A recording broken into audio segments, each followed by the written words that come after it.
In a quiet village near the rolling hills of Kisumu, there lived a young woman named Amara. She was known for her calm nature and her love for simple things. She lived in a small clay house with a grass roof and a little garden behind it where she grew flowers and herbs. Her grandmother had raised her, teaching her old songs, stories, and the meanings of dreams. When her grandmother passed away, Amara was left with a few of her belongings: a wooden stool, a beaded necklace, and an old mirror wrapped in cloth. The mirror looked very old. Its frame was made of dark wood with strange carvings around the edges, shapes that looked like the moon, stars, and eyes. The glass was slightly cloudy, but when light touched it, it shimmered softly as if it was alive. Amara did not think much of it at first. She placed it in her room, against the wall beside her bed. Sometimes, she looked into it while braiding her hair or dressing for the day. One evening, the moon was full and bright, and the night air carried the sound of crickets and distant drums. Amara sat by her oil lamp, sewing a piece of cloth, when a sudden wind blew through the open window. The flame flickered and nearly went out. She got up to close the window, but before she could, her eyes caught something in the mirror. It was her reflection, but something was wrong. The reflection's eyes moved even though she had not moved hers. Amara froze. Her hands began to tremble. She stepped closer to the mirror and stared. For a moment, everything looked normal again. Her dark brown eyes looked back at her, calm and steady. She laughed nervously at herself. "It's just my imagination," she whispered. But then, as she turned to blow out her lamp, she saw it again, a blink, slow and deliberate. Her heart skipped a beat. She leaned closer, her breath fogging the glass. "Who's there?" she asked softly. There was no answer. Only silence and her own face staring back. But something in that reflection felt strange. The eyes seemed warmer, deeper, almost alive. She reached out to touch the mirror, her fingertips brushing the cold surface. The glass rippled for just a second, like water. Amara gasped and pulled her hand back. The mirror returned to normal. She stepped away, her chest rising and falling quickly. She thought of her grandmother's stories, about spirits that hid in mirrors and rivers that remembered faces. Her grandmother used to say, "Never look into a mirror by moonlight for too long. You might see what you are not supposed to see." That night, Amara could not sleep. She kept glancing at the mirror. The more she looked, the more she felt like someone was looking back. Just before dawn, she covered it with a piece of cloth and finally fell asleep. The next morning, sunlight filled her room. Birds chirped on the roof. Everything seemed peaceful again. She removed the cloth carefully and looked into the mirror. Her reflection looked normal, tired, but normal. She smiled at herself and shook her head. "I must be losing my mind," she said. Days passed, and she tried to forget the strange night. She worked in her garden, fetched water from the stream, and met her friend Asha in the market. Life continued as usual. Yet, each night, her eyes found their way to that mirror. It stood silently, reflecting her room and the faint light of the lamp. One evening, after returning from the market, she sat in front of the mirror again. The moonlight fell through the window, bright and white. She brushed her hair slowly, humming one of her grandmother's songs. As she did, the air around her began to feel different, still, heavy, almost expectant. She looked up at the mirror and froze. There, behind her reflection, stood a man. He was tall and broad-shouldered, his skin the color of dark wood, his eyes deep and calm. He looked about her age, maybe a little older. He was not smiling, but his expression was gentle. His clothes were strange, not from her time. They looked like robes woven from light itself, with patterns that shimmered faintly. Amara turned around quickly, but no one was there. The room was empty. She looked back into the mirror, and he was still there. Her breath caught in her throat. "Who are you?" she whispered. The man did not answer. He only looked at her, his eyes filled with something she could not understand. Sadness, or longing, or maybe both. Amara took a step closer. "Can you hear me?" she asked. The mirror did not move, but a faint glow began to rise from its edges. The carvings on the frame shimmered, and the light in the room dimmed slightly. She could hear her heart beating in her ears. Then, just for a second, she thought she saw his lips move, though no sound came out. Her eyes widened. "What are you?" she asked, her voice trembling. The glow faded, and everything went silent again. The man was gone. Her reflection returned. Amara backed away, her hands shaking. She covered the mirror once more and sat on her bed, clutching her necklace. Her grandmother's words echoed in her mind. Never look too long. The mirror remembers. She didn't tell anyone what she saw. Not even Asha, who would have laughed and called her superstitious. But deep down, Amara knew it had not been a dream. She had seen him, his eyes, his face, the way he looked at her as if he knew her. That night, she tried to sleep, but every sound made her jump. The wind rattled the windows, and she thought she heard whispers from the corner where the mirror stood. She pulled the blanket over her head and prayed softly, asking the ancestors to protect her. When morning came, she was pale and tired.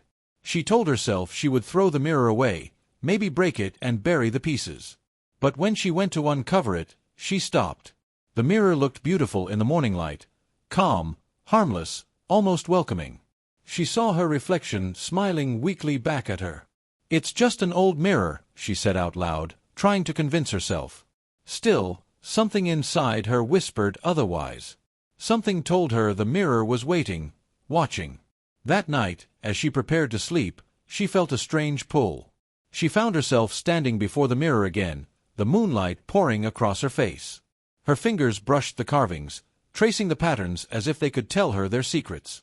In the glass, for just a moment, she saw him again, standing quietly behind her, eyes kind and steady. She didn't scream this time. She just stared back. The wind outside slowed. The room felt still. And though no words were spoken, Amara felt something deep inside her, a calm, like being remembered by someone she had never met. She didn't understand it, but she didn't step away. The mirror glowed faintly once more, and her reflection blinked again, not in fear, but in recognition. That night, as the moon shone over Kisumo, Amara sat before the mirror long after the lamp went out, her face lit only by the soft shimmer of the glass and the silent gaze of the man within it. She didn't know it yet, but her life had already begun to change. And the mirror, it was only just waking up.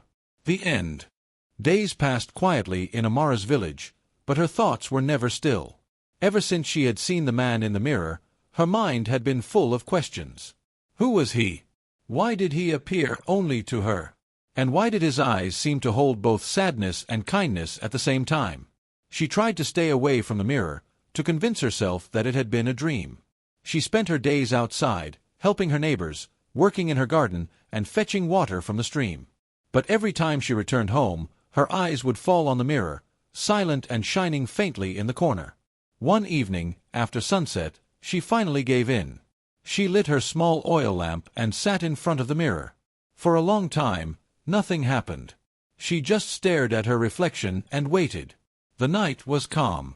Crickets sang outside, and the smell of wet earth drifted through the window. Then, the air around her changed. A soft sound came from the mirror, like a sigh. Amara's heart jumped. She leaned closer, her hands shaking slightly. "Can you hear me?" she whispered. At first, there was only silence.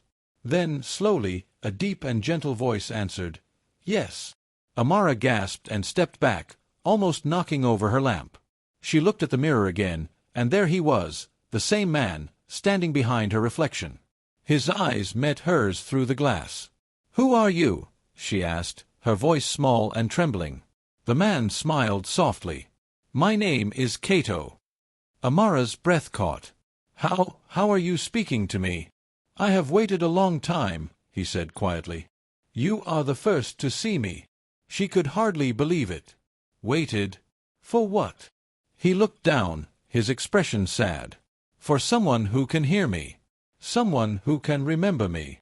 The room grew colder. The flame of the lamp flickered. Amara felt both fear and curiosity battling inside her. She wanted to run, but she couldn't look away. "Are you a spirit?" she asked. Kato nodded slowly. "I was once like you. Long ago, I lived in this land when the rivers were young and the sky was full of fire. But I was betrayed by a man who wanted my soul. He trapped me here, inside this mirror. Many seasons have passed. I have watched the world change through this glass, but I could never speak. Not until now." Amara felt a chill down her spine. Why me? Why can I hear you? Cato looked at her with eyes full of quiet wonder. Because you carry her blood, he said softly. Her. The woman who tried to free me, Cato said. Your ancestor. Amara blinked. Her grandmother had spoken of ancestors with special gifts, people who could hear voices from beyond, who could speak to the spirits of the land. But she had never believed it was real. I don't understand, she said. You will, Cato said, his voice gentle. When the time is right. For a long time, they just looked at each other.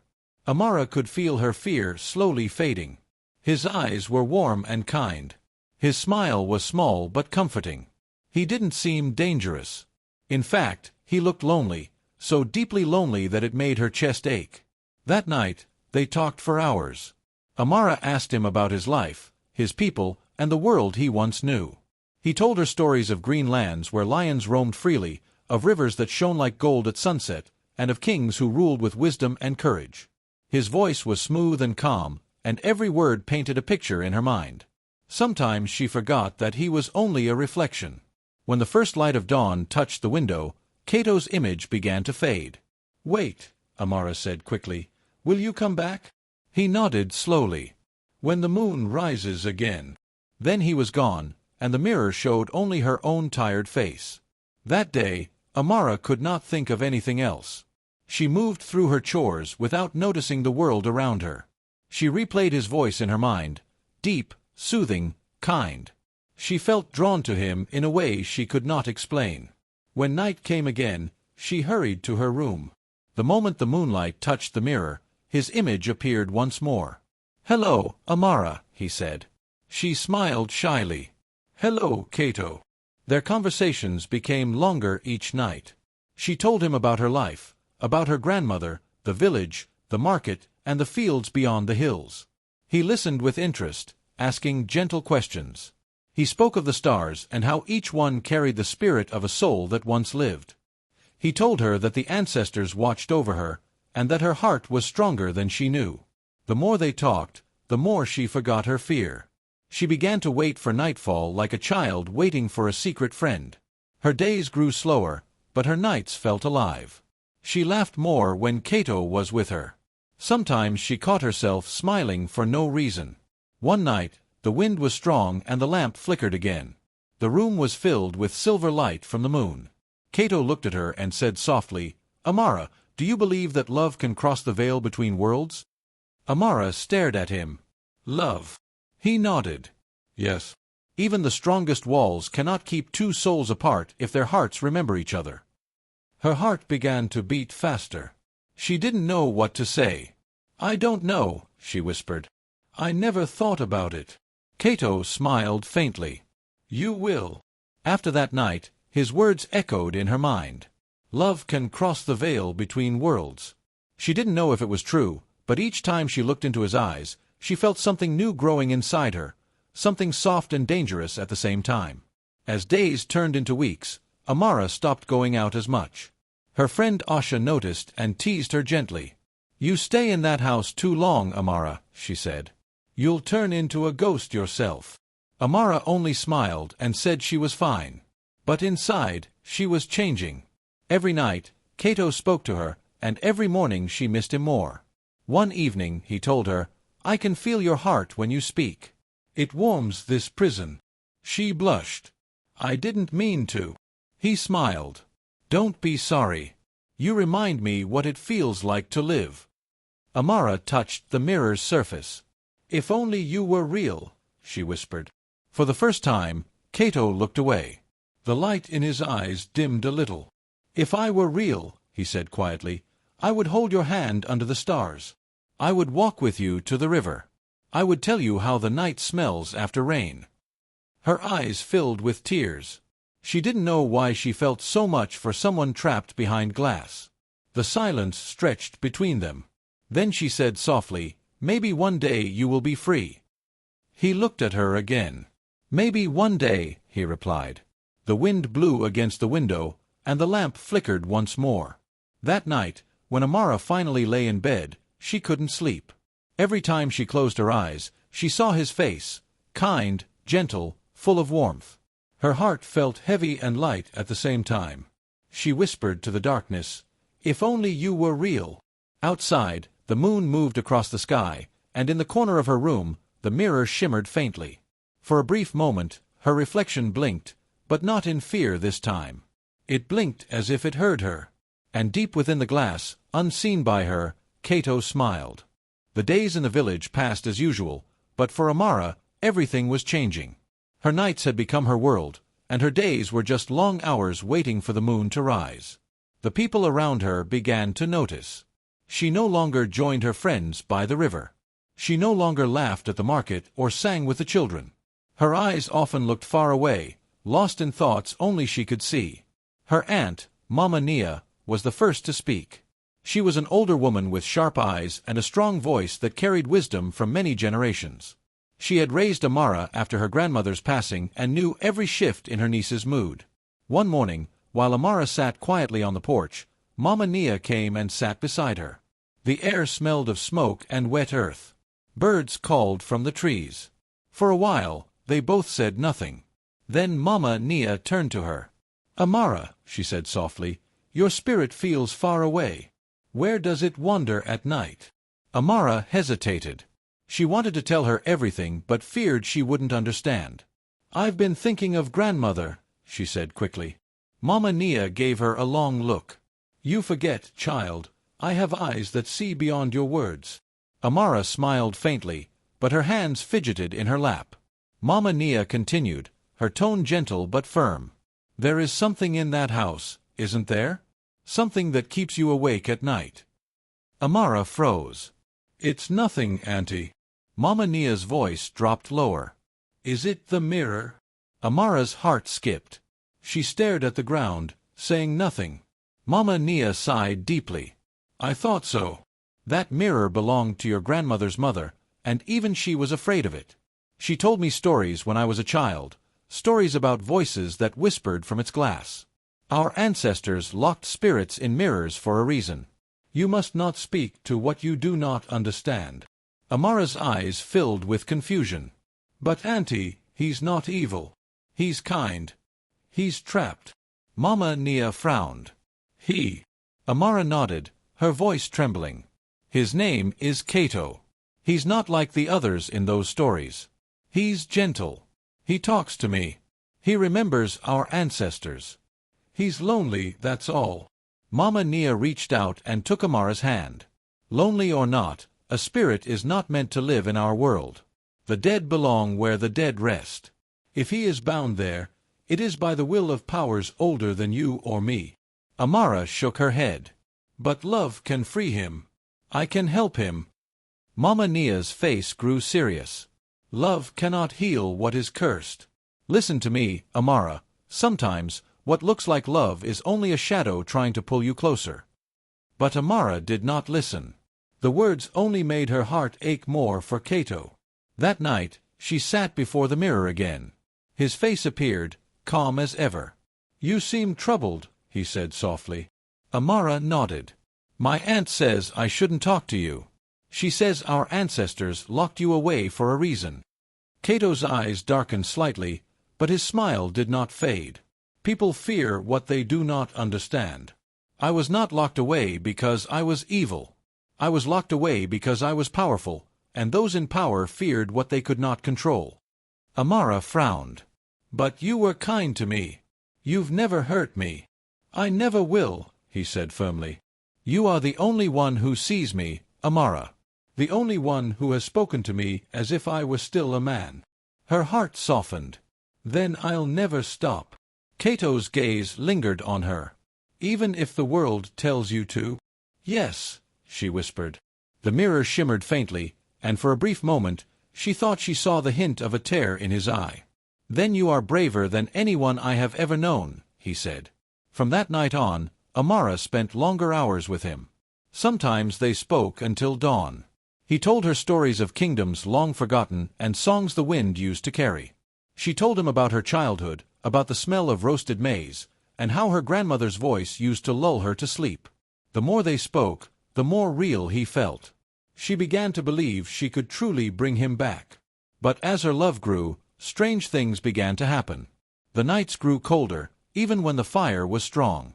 The air in her room carried a faint hum, like soft chanting she couldn't quite hear. The mirror glowed faintly, not from her lamp, but from within. And each time she looked at her reflection, it seemed weaker, like her image was slowly fading into the glass. One night, as she spoke to Cato, she noticed something. When he smiled, her reflection did not smile with her. She froze. "Cato, look." He glanced toward her, his face calm. "What is it?" "My reflection. It isn't moving." He looked at her with eyes full of quiet sorrow. "The bond between us is growing stronger. The mirror is only showing you what is true. You are becoming part of me."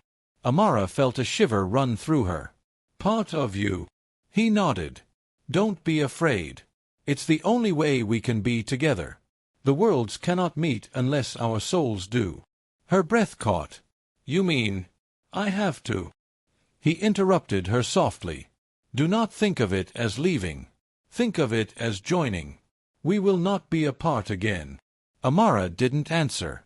Her heart wanted to believe him, but her spirit trembled. She remembered Mama Nia's warning, echoing in her mind, "Love cannot heal what is cursed." The next day, she avoided the mirror. She tried to stay outside, but her mind was restless. Every sound seemed to call her name. Every reflection she passed, in water, in windows, made her think she saw Cato's eyes watching her. That evening, Mama Nia came again. She placed a hand on Amara's shoulder. "Child, you look pale. You haven't been eating." "I'm fine," Amara said, though her voice was weak. Mama Nia sighed. "You are not fine. You have called something into this house. I can feel it." Amara's eyes filled with tears. "Auntie, I love him." Mama Nia's face hardened. "You love what is not alive. And it will take you if you let it." But Amara turned away, unable to bear her words. That night, she uncovered the mirror again. "Cato," she whispered, "tell me the truth.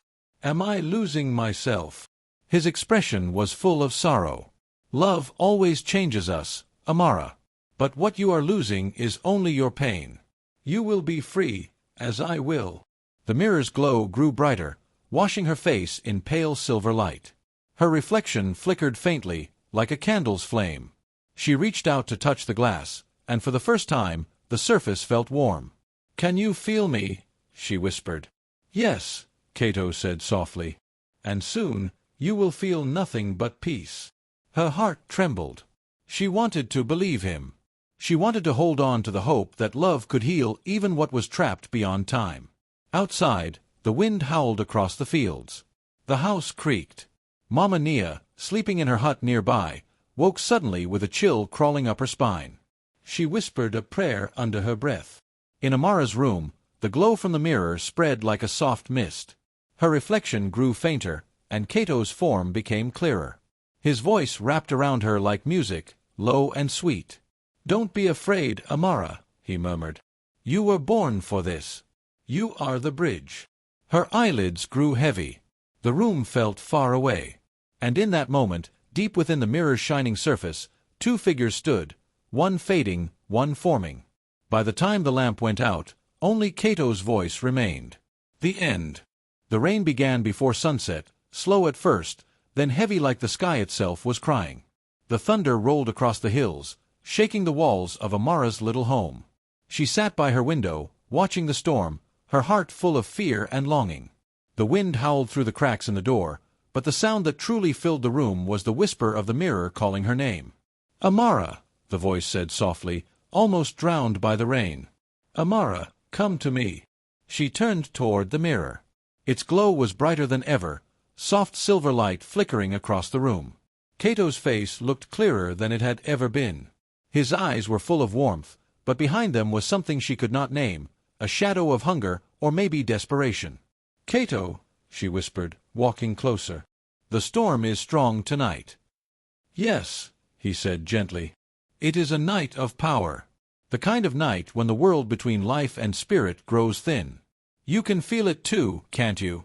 Amara hesitated, her fingers clutching her shawl.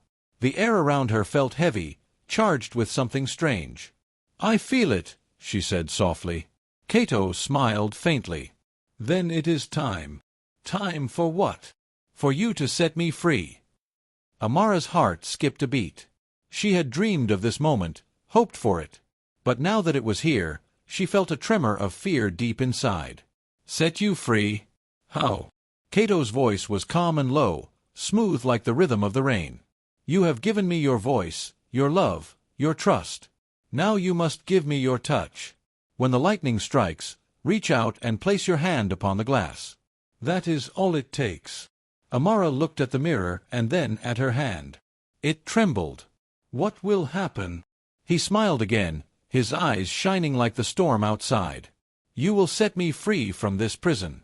I will walk beside you in the world of the living. We will no longer be apart. The thunder rumbled again, and a bright flash lit the room. The mirror seemed to pulse with energy, the carvings on its frame glowing faintly. Amara's heart beat fast. But what about me? She asked quietly. Kato looked at her with an expression she could not read. You will be safe, he said softly. You will always be with me. The way he said it made her hesitate, but love clouded her thoughts. All she wanted was to see him free, to see him smile outside the glass. Are you sure this will work? She asked. I promise you, he said gently. It is the only way. Outside, lightning flashed again, brighter than before. Amara's breath caught. She could feel the energy in the air, pulling her closer to the mirror. The room seemed to hum, the wind pressing hard against the walls. Kato raised his hand inside the mirror, his palm against the glass. Now, Amara, he said softly, touch my hand when the sky burns. We will be one. Amara's eyes filled with tears. I'm not afraid, she whispered, though her voice shook. Another rumble shook the house. The light from the mirror grew stronger, filling every corner of the room. The air smelled of rain and smoke. She reached forward slowly, her hand trembling inches from the surface. I love you, she whispered. Kato's smile deepened. And I love you, Amara. More than you know. At that very moment, a bolt of lightning struck somewhere nearby, lighting up the sky in white fire. The mirror blazed with light. Amara pressed her hand against the glass. The surface was no longer cold. It felt alive, warm, almost like skin. For a heartbeat, she felt his hand against hers, real, solid, human. Her eyes widened in wonder. But then the warmth turned to fire. A force like a windstorm burst from the mirror, knocking over the lamp and scattering papers across the floor. Amara gasped as her body stiffened, her fingers locked to the glass. Her reflection melted into a swirl of light, her voice caught in her throat. Kato, she cried, but her voice echoed strangely, as if coming from far away. Kato's figure inside the mirror grew brighter. His eyes were now glowing gold, his body forming fully. The glass cracked, a sharp sound slicing through the storm. Let go! She tried to scream, but the mirror pulled harder, dragging her toward it. Her feet lifted off the ground, her reflection twisting like mist. Kato stepped closer from inside the glass, his hand still pressed against hers. It's almost done, he whispered, though his voice now sounded strange, colder, deeper. Please, she gasped. It hurts. But Kato didn't stop. His eyes were no longer kind. They burned with power, his smile sharp and fierce. The room shook, the storm roaring louder as if the heavens themselves were watching. The mirror flashed one final time, a blinding light that swallowed everything. Then silence. The wind stopped. The rain softened to a quiet drizzle. The only sound was the soft crackle of the dying lamp. When the light faded, a man stood in the room. He was real, tall and strong, his skin smooth and warm, his eyes golden brown like the earth after rain. Kato. He looked around, breathing deeply, touching the walls, the floor, his chest. I'm free, he whispered. After all these years. But something was missing. The room felt strange, heavy, as if someone else was still there. Kato turned toward the mirror. It was cracked across the surface, but within its reflection, a face stared back. Amara. Her eyes were wide with shock, her lips pressed against the glass as if she was trying to call out. Her hands pounded silently from the other side, her voice trapped in silence. Kato's smile faded for a moment. He stepped closer and placed his hand against the glass. "Don't look at me like that," he said softly. "This is how it must be. You gave me life." Amara's reflection shook her head, tears streaming down her face. But no sound came out. Cato sighed. "I will not forget you," he whispered. "You are part of me now." The cracks in the mirror spread, forming lines like spider webs. The light faded slowly until only the faint glow of the carvings remained. Cato turned away, walking toward the door. He paused for a moment, feeling the air on his skin. A small smile returned to his lips. "It feels good," he murmured, "to be real again." Behind him, in the mirror, Amara's reflection pressed harder, her silent scream filling the empty room. Her eyes were full of sorrow and confusion. She reached out again, hoping he would turn back. But he didn't. He stepped outside into the storm, letting the rain wash over him. Inside, the lamp flickered weakly. The mirror now reflected only the faint image of Amara, her face pale and still. Her world was now the glass, endless reflections, no sky, no ground, no sound. She could see everything but touch nothing. The house, the walls, the doorway, all stood still. Then, just before the dawn, a soft voice echoed faintly inside the mirror. It was Cato's voice, distant and hollow. "Don't be sad, Amara," it said. "We are together. Just in different ways." A tear rolled down her silent cheek. Her reflection dimmed, blending with the cracks. Outside, the storm passed, leaving the earth fresh and silent. The villagers would later say they saw lightning strike near Amara's home that night, but when they found the place the next morning, only silence greeted them. The mirror stood alone in the corner, cracked but still shining faintly in the sunlight. And if one looked closely enough, deep within the glass, they could still see a woman's face staring back, eyes wide, lips parted, forever whispering words no one could hear. The end. The storm had passed by morning. The sky was soft and gray, and the ground outside was wet with puddles that shimmered in the weak light. Birds sang quietly in the distance, their voices uncertain after the long night of thunder. Smoke rose slowly from the village huts, curling into the cool air. Everything seemed peaceful again, but inside Amara's house, peace had not returned. Mama Nia walked slowly up the path toward her niece's home. She carried a basket of food and a worried heart. She had dreamed of her sister's voice during the night, Amara's grandmother, whispering something she could not understand. It had sounded like a warning. When Mama Nia reached the door, it was open just a little. The wind pushed it back and forth, making it creak softly. She called out, "Amara." No answer. She stepped inside. The air was heavy, still filled with the smell of rain and oil from the lamp that had burned through the night. On the floor, a few papers lay scattered, and the mirror, the old carved one, stood cracked against the wall. Then she saw her. Amara sat in the corner, her hands folded neatly in her lap. Her face was calm, her lips curved in a small smile. Her eyes, once soft and kind, now shone strangely, too bright, too sharp. They caught the light like glass. "Child," Mama Nia said softly, setting her basket down, "are you all right?" Amara turned her head slowly, her movements smooth and careful, almost too careful. "Yes, Auntie," she said in a quiet voice. "I'm fine." Her tone was gentle, but something about it made Mama Nia uneasy. It was the same voice, the same face, yet different. The warmth in Amara's eyes was gone. What replaced it was emptiness, a stillness that did not belong to her. "You didn't come last night," Mama Nia said. "I was worried. I heard thunder near your house. Did the lightning strike?" Amara tilted her head slightly, as if thinking. "Yes," she said after a pause. "There was lightning. But it didn't hurt me." Her smile widened a little, but it didn't reach her eyes. Mama Nia stepped closer. "You look tired. You should rest." "I feel alive," Amara said softly, almost dreamily. "More alive than ever." Something in her words sent a chill through Mama Nia's heart. She glanced toward the mirror, and that's when she noticed the cracks. The glass was split in long lines like spiderwebs, and behind those cracks, the surface shimmered faintly. She moved closer, frowning. What happened to the mirror? Amara didn't answer. She only watched her aunt, her smile never fading. Mama Nia bent down and looked into the glass. Her reflection was there, and behind it, something else moved. Her eyes widened. There, deep within the broken reflection, was another face. Amara's face.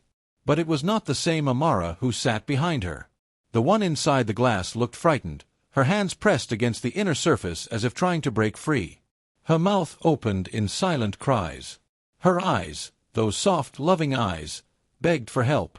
Mama Nia stumbled back, her hand flying to her chest. No, no, it can't be.